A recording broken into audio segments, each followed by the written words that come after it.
la considérer, comme nous considérons la SND30, nous pouvons aussi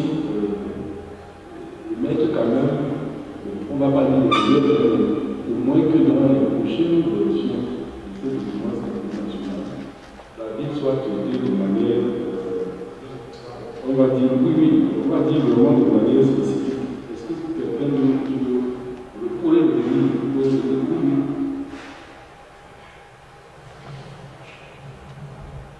Ok, merci, monsieur le modérateur.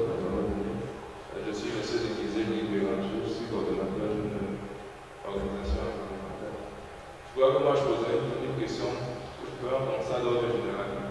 C'est qu'aujourd'hui, le développement en Afrique, globalement, repose sur le socle culturel. Parce qu'en réalité, quelles que soient les ressources et les stratégies, si elles ne sont pas calquées sur les valeurs authentiques, on aura peut-être beaucoup de problèmes parce qu'on aura tendance à importer des valeurs qui sont autres et on aura des défis ici locaux qui ne répondent peut-être pas aux aspirations. Donc, du coup, la question générale globale, quelle est la place de la culture dans tous ces outils de planification stratégique? Merci. Oui, c'est une bonne question qu'on va revenir parce qu'à un moment, on va sortir de cette discussion avec une discussion ouverte avec nous sur le moins les grands principes, les grandes orientations de nos vies. Et la question de la culture, je crois que c'est une question d'organisation.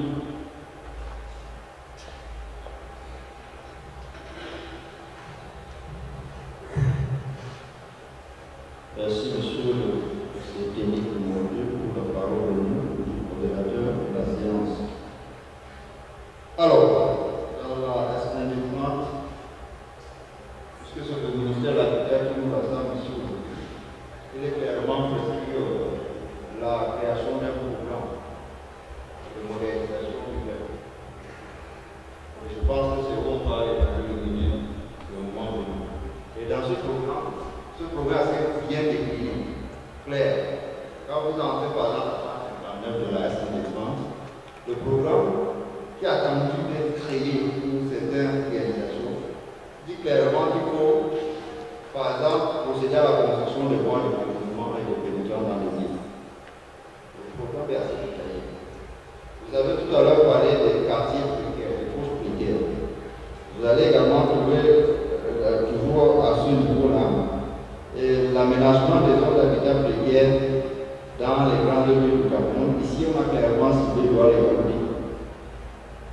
Également, pas dans ce programme du développement des services de compétitivité, comme vous l'avez dit, c'est-à-dire qu'il s'agit de développement économique de ce qui est avec vous. On parle de l'accélération de la mobilité urbaine. On parle également de l'amélioration de l'accès au logement et aux autres services sociaux.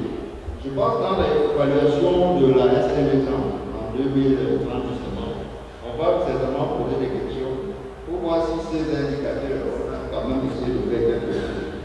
Et si aujourd'hui, on ne donne pas comme recommandation par exemple la création de ce fameux programme de modernisation urbaine, ce qu'on saura clairement sur quel plan déployer les actions peut-être du MINDU ou alors de l'ensemble des acteurs dans le cadre de cette SND30. Moi, je préfère qu'on reste dans la SND30, puisque c'est la vision nationale.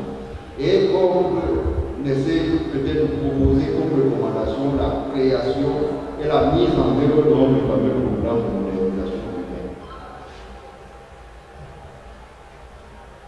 Bien, monsieur.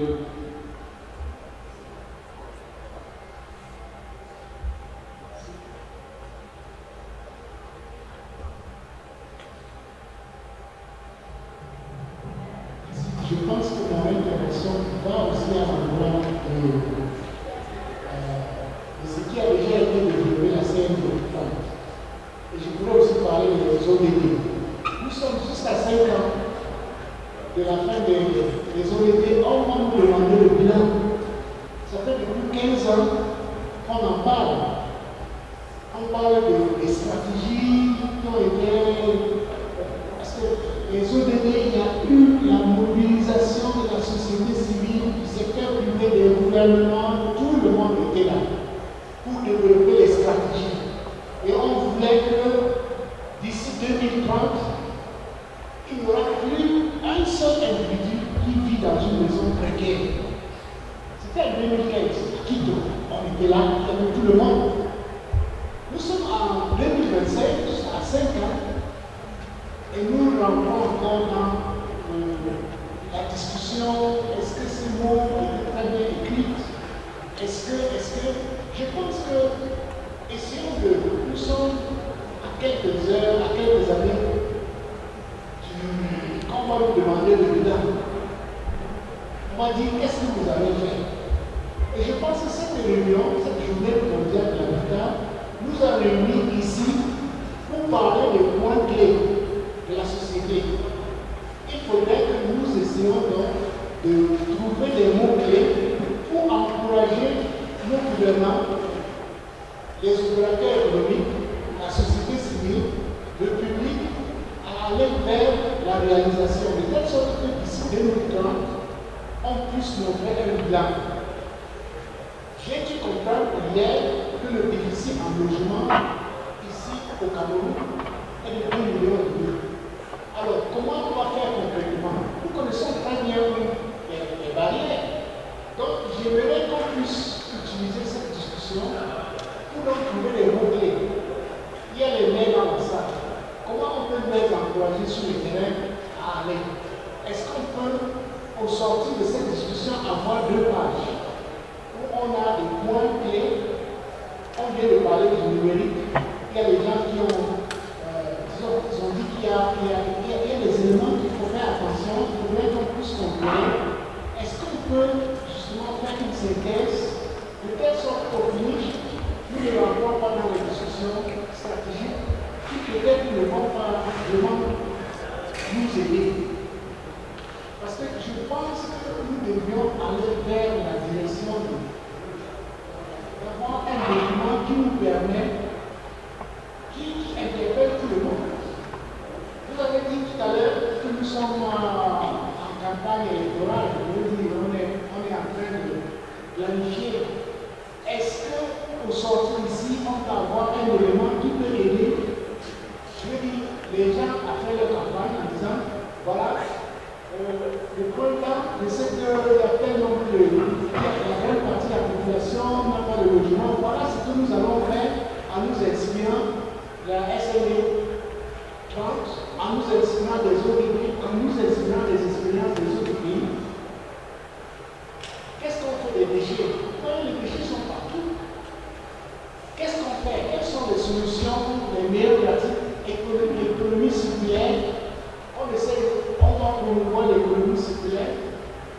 Qu'est-ce qu'on fait du bâtiment? On va promouvoir l'utilisation des matériaux locaux. Pourquoi nous promouvons le travail pas bien? Alors, quelles sont les solutions qu'on peut mettre sur place? Je pense que notre déclaration doit aller vers ce sens et ne pas faire des grands mots, juste pour dire qu'il nous faut encourager l'utilisation des matériaux locaux. Il nous faut encourager la lutte contre le changement climatique. Il nous faut prévenir les crises, essayer de mettre sur place des mécanismes qui nous permettent de travailler, de telle sorte que chacun trouve son compte en lisant les 12 et 13 points de la déclaration. Je pense que c'est dans ce sens. Parce que si nous voulons parler de la transformation des systèmes catalytiques, ou encore des systèmes stratégiques, je pense que nous aurons encore besoin de plus d'une réponse. Donc je suis très d'accord qu'il y ait des solutions à faire qui partent des discussions que nous avons eues. Merci beaucoup. On sortira de cette question dans les 5 étoiles. Mais ce que je voulais dire, c'est qu'il y a eu la chance, comme on dit depuis quelques années, de dossiers stratégiques, comme le dossier économique. Chaque fois que j'ai pris ces dossiers, et qu'on peut faire un diagnostic, tout le monde disait, il y a tout est là. On a la stratégie, on a les textes, on a tout est là. Il faut mettre en œuvre. Il faut mettre en œuvre. Mais la réalité, c'est que si on a des difficultés récurrentes dans la durée à mettre en œuvre des actions, et que peut-être qu'il faut réinterroger, il faut aller un peu plus loin, un peu plus en amont, pour voir qu'est-ce qui fait problème. Pourquoi on arrive là? Parce que là, comme on vous dit, je prends la déclaration de l'État. C'est plus de 50 actions, y compris celles que vous venez de souligner. Pourquoi on n'a pas de problème? Et c'est là que vous allez voir chaque fois que le problème, c'est qu'il faut se situer le plus en amont. Je prends la question de Michel. Lorsqu'on a remué cette question, on s'est rendu compte que tout le monde disait que les textes sont bons. Mais lorsqu'on a entré dans les textes, on a vu que ces textes sont carrément bloquants. Vous avez vu le nom de Yaoundé 5 qui a exprimé ce blocage-là sur la question de la répartition des compétences entre les maires et les agglomérations. Donc, ça montre que le débat sur les instruments qu'on a le plus en ce débat n'est pas un débat. Lorsque je veux terminer la discussion, lorsque monsieur Dieu vous le savez très bien, tout pas qu'on veut faire en matière de vie, on se bute sur le dossier. Vous voulez faire les routes de dossier. Vous voulez même poser, on a ce problème, on essaie de faire les centres de territoire, les points de développement de dossier. Mais si vous n'avez pas, de manière en amont, vous n'avez pas une vision intégrée de la ville qui non seulement parle de la structure, mais qui accorde de manière très claire et explicite cette problématique de foncier. Si vous la traitez de manière isolée, comme c'est le cas, et vous voyez, je vais terminer la question du débat, sinon le débat c'est le problème qu'on a avec le foncier, c'est malheureusement, vous savez que monsieur Moundieu est parti. Le problème du foncier, c'est un vieux problème. Il date de nos lois foncières de 1974, qui sont les mêmes. En réalité, ces lois-là, ce ne sont pas des lois qui ont été faites pour encourager la partage sociale et d'autres choses. Mais on peut comprendre, le contexte de 1974, ce n'est pas ce qu'on dit. Sauf que cette difficulté qu'on avait au niveau des lois, au niveau stratégique, avait été masquée au niveau institutionnel par le fait qu'on avait le ministère de l'urbanisme et de l'habitat qui gérait à la fois le foncier. Mais dès lors qu'on a séparé les deux, le problème a explosé pratiquement. Parce que maintenant vous avez deux administrations qui ont plus de mal à s'accorder. Et du coup, on se retrouve. Donc, si vous n'arrivez pas à traiter les deux aspects, c'est-à-dire l'urbanisme, le foncier à un niveau stratégique, les associés, vous avez cette difficulté. Mais je suis d'accord avec vous sur le fait que, peut-être, sur la réserve de temps, je pense que je peux aussi reprendre ce que vous disiez tout à l'heure. Il y a quand même cette recommandation sur le programme qui n'a pas été mise en œuvre. Peut-être aussi que ça pourrait être l'occasion de demander l'élaboration et la mise en œuvre de ce programme-là. Est-ce qu'on peut quand même s'accorder là-dessus? Maintenant, notre débat reste peut-être on verra, mais au moins il y a s'accorder sur ce débat qui c'est un peu plus complet. Donc, nous sortons de là. J'aimerais maintenant qu'on s'attaque à deux problèmes. Là, parce que j'ai voulu qu'on se trouve d'abord, qu'on prenne vraiment la chose à un niveau stratégique. Et après, nous allons entrer vraiment aussi sur le défi. J'aimerais qu'on considère que on reviendra sur la décentralisation, c'est très important. J'espère que les maires vont nous aider. Moi, j'ai deux problèmes, mais peut-être vous pourrez ajouter d'autres. La question de planification urbaine. On parle beaucoup des choses illégales. N'oublions pas que nous continuons à avoir deux problèmes. La planification urbaine et le logement. J'essaierai d'en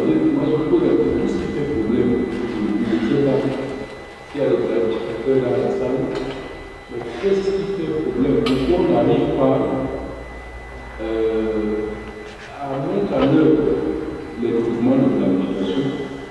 Et même que nous avons un problème aujourd'hui au Cameroun, c'est que les documents de planification qui sont prévus par la loi sur l'urbanisme de 2004 sont supplantés par des documents de développement, ce qu'on appelle les PCDC, les plans de développement communal. C'est supplanté. Alors, il y a un vrai problème sérieux parce que la loi sur l'urbanisme définit les documents de planification. Et les langues opposables, y compris à l'État, on dit souvent que même l'État est tenu de respecter les documents de planification. Maintenant, vous avez cette difficulté. Pourquoi est-ce qu'on a cette difficulté avec nous? Et je veux lier les deux points qu'on a dit, chacun répondra sur ce qui l'intéresse. La question du logement. La question du logement également, est-ce que nous avons suffisamment, c'est pour ça que je me dis que peut-être parfois il est faiblesse aujourd'hui, peut-être c'est l'occasion d'avoir le courage de mettre certaines choses en place. Cette difficulté récurrente que nous avons depuis 40 ans. Bon, je me dis, est-ce que ce n'est pas le moment de remettre en cause? À la langue sur, maintenant je vous rappelle le débat sur la culture, sur l'anthropologie. Je vous donne juste une réflexion pour lancer le débat. La question du logement. Monsieur le Président, laissez-moi poser cette réflexion du logement. Est-ce qu'on est sûr que nos politiques de logement sont parties sur de bonnes bases pour la question est celle-ci. En Afrique, contrairement à l'Europe, la construction d'une maison a une valeur de maturité de l'individu. En fait, on devient un homme quand on construit. On doit construire. On doit construire. Et ce n'est pas à l'état de nous construire. Je dois construire. C'est une donnée anthropologique fondamentale. Ça interroge donc de savoir, lorsque l'État dit je construis, est-ce qu'on prend le bon chemin? Je vais prendre un peu un certain nombre d'indications de cette réalité. Je vais prendre le principe. L'État a mis en place des principes. Mais qu'est-ce qui s'est passé avec les principes là? La question des sous-locations, qui sont, moi j'étais sur un dossier à principe de ça, si vous arrivez à passer de ça, c'est à 3 quarts aujourd'hui, c'est des politiques. Ça veut dire que l'objet social n'est plus le même. Parce que les gens sont entrés dans ces logements en attendant de construire. Quand ils ont construit, ils sont partis. Et d'autres, ils ont laissé d'autres. Même aujourd'hui, on est beaucoup bien, mais pas pour se fixer. Parce qu'ils vont se fixer chez eux, puisque c'est une donnée culturelle. Si on parle de ces discussions, la politique la plus efficace n'est-elle pas ailleurs? Par exemple, je prends l'exemple de l'aménagement des parcelles. La question de l'organisation de l'aménagement. Plutôt que l'État se dise de construire, vraiment c'est des questions. Mais j'ai dit on est en situation d'échec, ça veut dire qu'il faut avoir le pouvoir. Il ne faut pas seulement penser que les gens peut-être, ce n'est peut-être pas seulement les gens n'ont pas voulu être à eux. Mais peut-être aussi qu'il y a quelque part un problème avec ce que nous devons changer. Donc j'ai ces deux problèmes, planification et logement. Qu'est-ce qui fait de nous?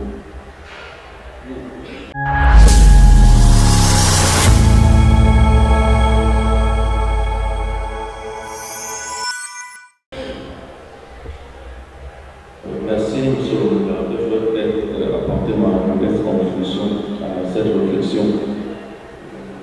Mon intervention sera focalisée davantage sur la question de la planification urbaine que nous menons en ce moment. Il y a une réflexion qui a été lancée, non seulement au niveau local, mais aussi avec la plateforme urbaine sur la question de la planification urbaine. Le constat est simple. Je pense que le collègue l'a dit tout à l'heure. Je crois hier, avant-hier, avant-hier, le directeur des études de la planification du MINTU a très bien donné les statistiques sur le nombre de documents de planification qui en bénéficient. Mais le gros conseil, effectivement, c'est que le niveau de mise en œuvre n'est pas optimal. Parce que, effectivement, il y a des questions de financement.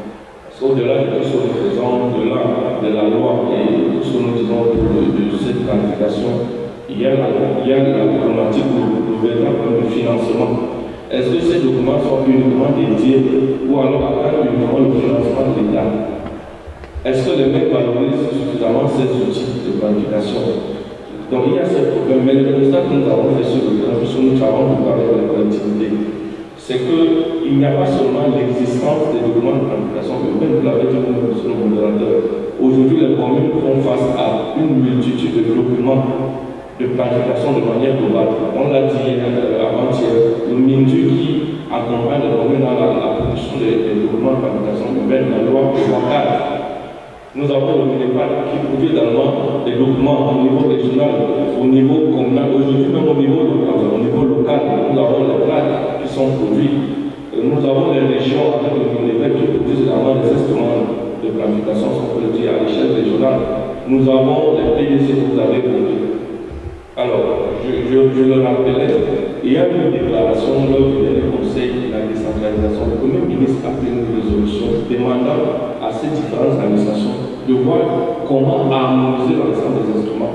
Parce que les maires ne vont pas seulement face au financement, mais à la multitude de ces outils de planification. Et ils ont un problème d'appropriation de ces outils de planification. Donc, ce constat a été fait. Nous sommes en train de tester au niveau de deux localités que nous avons choisies pour nos collègues pour nous intervenons, pour voir comment aller vers la production ou l'élaboration d'un document intégré qui prendrait en compte l'ensemble des outils. Parce qu'à la fin, un document de planification, à la fin, qu'est-ce qui est sorti? Qu'est-ce qui sort de là? C'est les instruments, les programmes d'investissement prioritaires. Parce qu'il faut aller vers la mise en œuvre, c'est de mettre en œuvre les projets qui sont issus de ce document. Parce qu'il y a tout un diagnostic qui est fait, il y a un état des lieux, et à la fin, on a un ensemble de projets. On les met donc en difficulté à mettre en œuvre ces projets, même si ces projets, au moment où le document est élaboré, ne sont pas maturés. Il y a un process. Donc la réflexion peut être à 2 niveaux, ou à 3 niveaux. Est-ce qu'une recommandation ne viendrait pas à voir comment aujourd'hui la plateforme parle de la hiérarchisation des documents? Nous, c'est nous, au niveau de l'Union, nous pensons plutôt, comme ça se fait par exemple en France, aller vers un outil fédérateur de tous les autres établissements qui existent. Pourquoi ne pas aller vers une formule de recommandation qui va vers l'harmonisation des outils de planification urbaine en s'appuyant sur la déclaration de la décentralisation, de compléter conseil de la décentralisation qui demandait justement au ministère de produire un document, d'aller vers la production d'un document intégré. Donc voilà la réflexion que nous avons au sein de l'État. Dans les jours à venir, nous prévoyons organiser un atelier national pour mettre sur la table l'ensemble des acteurs et trouver une solution à cette réflexion. Donc voilà la contribution que je voulais. Peut-être sur le logement, pour terminer sur le modérateur, pour dire qu'au niveau du logement également, il y a des réflexions, vous l'avez dit. C'est vrai, quand on voit le programme gouvernemental de construction de logement, on a l'habitude de parler du social. C'est vrai que ceux qui vont se rendre compte que ce n'est pas forcément. Bon, je ne reviendrai pas sur la réflexion sociale, on en a parlé parce que le gouvernement a appuyé énormément. Il y a d'autres exemples dans le logement. Le logement, ce n'est pas seulement l'unité d'habitation que vous voyez, mais il y a un ensemble d'éléments qui sont pris en charge par le gouvernement. C'est pour ça que le thème social apparaît. Mais nous, au niveau de l'habitat, nous encourageons plus l'accès à l'utilisation des matériaux locaux dans la construction des logements qui peut avoir une influence dans les coûts du logement. Nous en avons produit des logements pilotes à très bas prix, à très bas coût, 6 millions de 3 chambres, un salon avec une couche bien fait à 6 millions d'euros. Nous pensons plutôt mener une réflexion vers. Parce que quand on parle de logement, on voit on néglige un peu comment je dis, le pauvre, voilà celui qui est évolué dans le secteur informel, parce que tout le monde a besoin d'accéder à un logement décent. Mais je pense que la réflexion devrait être de comment on peut faciliter l'accès à tous les niveaux de notre société à un logement accessible. Donc nous pensons plus vers un logement social qui utilise des matériaux locaux. Si on valorise suffisamment ce secteur, on peut permettre à un bon nombre de Camerounais d'avoir accès à un logement à mon. Ok, merci. Alors, le secrétariat, je pense que nous pouvons sortir déjà le secrétariat, le secrétaire. Votre rôle est très important, vous avez besoin de mémoire. Je pense qu'on peut déjà sortir de la planification. Je pense que premièrement, il faut, on verra dans les formulations, tout le monde va se monter. De mon point de vue, nous devons réaffirmer l'importance de la planification. Nous devons réaffirmer l'importance de la planification. Et deuxièmement, c'est que le coordonnateur disait, il faut certainement aller vers une harmonisation de ces documents de planification. Donc, nous avons encore jusqu'à demain, vous allez regarder un peu de plus près ce qui se fait peut-être dans nos pays, en Afrique, en France, mais peut-être que nous avons aussi une idée là-dessus, parce que nous travaillons à l'échelle mondiale. Parce que comme on dit, il y a une concurrence, il y a une concurrence entre les documents de planification à 2004 et le PDC. Sauf que le problème aussi, ce qu'il faut prendre en compte, c'est que les documents de planification ont quand même l'enjeu fondamental. C'est ça que j'ai voulu avant ça, qu'il y a la planification, mais aussi il faut une recommandation spécifique sur le conseil, vraiment spécifique, parce que sur le contrôle du coordonnateur qui est là, ceux qui suivent les projets, que ce soit les que ce soit les maires, le problème avant le problème, comme nous avons cette fonction, il ne faut pas imaginer le nombre de projets il faut une recommandation sur. On a commencé le débat là-dessus, qui est une révision de la loi foncière.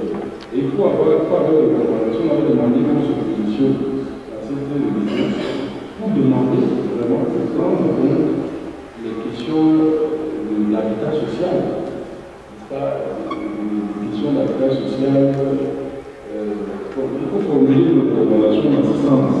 Et peut-être, juste derrière le débat pour la décentralisation, sur la décentralisation, on va voir est-ce que les maires qui se plaignent aujourd'hui de ne pas être partie prenante dans la gestion foncière. C'est une déclaration des acteurs de qu'est-ce qu'on peut mettre là-dedans. Essayer déjà de voir et activer la planification et harmoniser le mouvement de planification avec aussi le foncier. Est-ce qu'il y avait une intervention sur le logement qu'on avance?